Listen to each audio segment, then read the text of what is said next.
Hello, beautiful friends. How are you? I am here with our, end of December, beginning of January, new moon. Now we're starting to transition a little bit. It's been coming right at the beginning of the month, and now it's sneaking into the end of the month. So here we go. We'll take a look at sort of the overall for this new moon, what intentions we're setting at this time, right? The new moon is when we set our intentions for the month, plant our seeds, what we want to focus on. I love doing this every month because it just gives you an area of focus, just kind of consolidate things so we don't get so overwhelmed, right? And then we're going to see what sort of aligned action we'll take that week after the new moon, right? So as we shift into that first quarter moon, what kind of aligned action we want to take towards our intentions. Of course, obviously, this is an overall reading for my empath and changemaker friends. So, sometimes it hits, sometimes it doesn't, but that's okay. There's usually a nugget of wisdom in there for you no matter what. So let's see what we've got.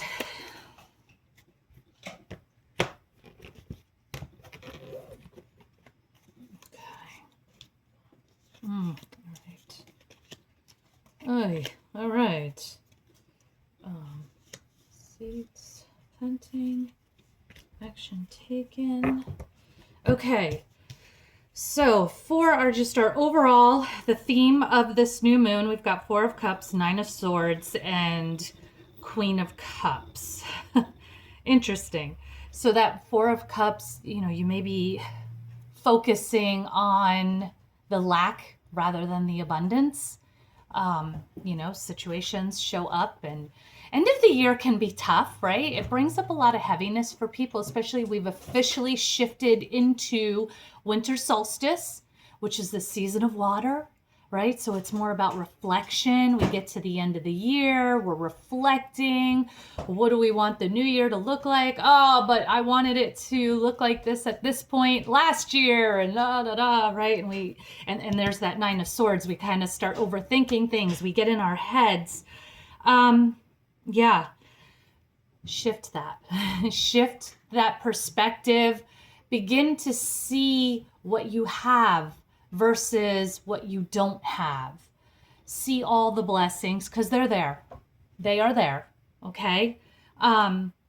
Focus on all the abundance, all the blessings, all the things you actually have, the things that are showing up for you. Because what's happening is they are showing up, but because you're so robbing yourself, with that thief of joy comparison stuff, you don't even see them.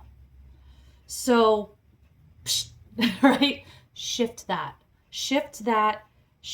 that overthinking and mind garbage stuff. And then as you do that, we move into that Queen of Cups, right? That owning that emotional intelligence, right? Feeling peaceful, that inner harmony, good stuff. Okay. And then so for the seeds we're planting, we actually have the Knight of Cups, which looks like romance, right? And even just that idea of loving love, it can be that kind of thing. It doesn't have to be about a relationship, though. Here's the thing. What I notice a lot of times is sometimes romance shows up to remind you to wine and dine yourself. Okay? And sometimes it's that, maybe I'm not seeing everything I want to see in my partnership. Then go back to wining and dining yourself, nurturing yourself, taking care of yourself, having a relationship with yourself. There's an astrologist out there, Christopher BouTeaque, one of my favorites, and he calls it a me-rriage, right? Your me-rriage, your marriage to yourself. Whenever things are looking off, like we see in that overall, right? We're feeling the lack rather than the abundance. Go back to your me-rriage, taking care of you, loving you, treating yourself, taking yourself out the way you want to be treated. Because remember, the world follows suit. So, and then for that taking aligned action, we see the Ace of Swords, which, so we're starting a new thought process. Oh, I love this. And, you know, last for the December overall, we really did see that, yes, we had some shadows we were still working through. And as we got to this winter solstice, Yule, things started to break open a little bit. At least that's what's supposed to happen, right? And I think that's what we're seeing, right? So now, right, things are breaking open. And so when we get into next week, that first quarter moon, now our thoughts are starting to better reflect this energy, and the actions we're taking are starting to better reflect these thoughts. So very good. Let's see our moon oracle cards, okay? And if you're, I don't know, I love buying cards. It's kind of like, I'm not really one of those ladies that gets into like shoes and clothes and stuff like that, but I definitely have a problem with cards. So I do have, you know, the list of the ones I use in the description. So if you ever want to, you know, check them out, go check them out. I love them. They're fun. Okay. So here we go. Okay. Yeah. Here we go. One more.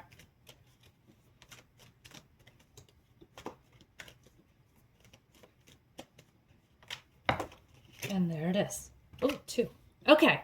So on the overall, the moon is bringing change. Not surprising. And I think that change, again, is going to be that shift in your beliefs, in your attitude, in what you're seeing, which wolf you're feeding, lack or abundance, right?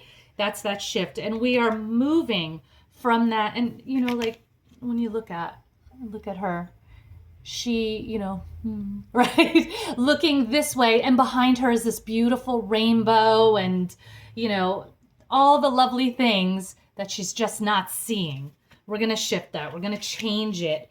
And for the seeds we're planting, right, as I talked about, that the idea of love and romance, maybe in a partnership, but I definitely am hearing for you, even if you're in a partnership, taking care of you and your me-rriage, your marriage to yourself, and gratitude is what's coming up, right? So it really falls in line with the overall, you know, shifting to gratitude. And I really want you, so it was funny, my daughter did a reading for me. We exchanged readings with each other, and this is just coming to me. One of the things she told me to do in my reading was every day write one of my gifts. What are one of my gifts that I, you know, bring to the table in this world, right? And it's not easy. It's not easy, but it's a great way to shift into that that energy of gratitude for yourself, of worthiness, right? It's been a great practice. I highly recommend it, and I think that it would really benefit you as well. She's so brilliant. Isn't it amazing when you raise people who are smarter than you? Okay. So then, okay. So then that taking action, right? The moving into the first quarter, and we had the new thought processes as we take action, right? We have darkness, okay? And darkness is essentially beginnings, right? It's the beginning of a new cycle, right? Darkness indicates the new moon. There's no light at the new moon. It's the beginning of the new cycle, and that's what we have here. Also, the new moon.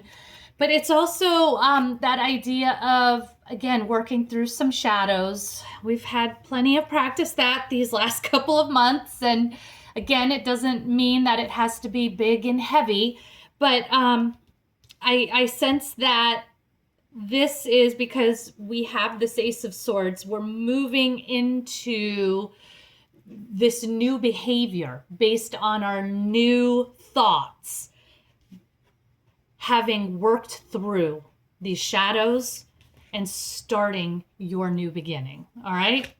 So our final one, you know me, I am obsessed with these Rumi cards because they always just beautifully summarize the reading, like every time. So let's do it. Get our final little nugget of wisdom. And there it is. Oh, we get 2 today. Gorgeous. Celestial Rose of Ma.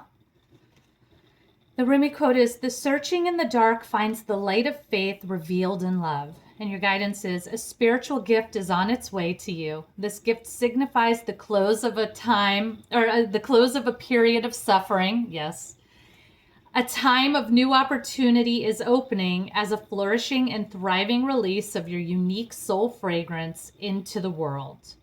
Let the past go and become fully available to the present moment, for this is a gift worth having." Yes. What did I tell you about these cards, right? And then, oh, I love these. "You who show the way. The logical mind finds consolation in reaching a level of comfort in life. Lovers are focused beyond their own comfort." This is the Rumi quote. And I love too that it sort of goes along with that Knight of Cups, you know, just that love, romance kind of thing, even when it's for yourself. So the guidance here is, just as the sun breaks through the darkness, bringing light to the world, which I'm telling you, that's what's happening here as we move into first quarter, by simply being itself. I'm going to say it again. Just as the sun breaks through the darkness, bringing light to the world by simply being itself, so too does your inner sun, your soul. You are an inspiration to many and help many more than you realize. This is an acknowledgement of who and what you are, given freely because you are ready to receive it. Heck yeah, I'm ready for this. How about you? All right. If you would like a little bit more ongoing support, you know, the affirmations and the energy updates and all that kind of stuff that I do, check out Oh Shift Here We Grow in the description. And yeah, there's a bunch of resources there for you. But I hope this was helpful for you. I see you. I love you. I believe in you. Mwah. Bye.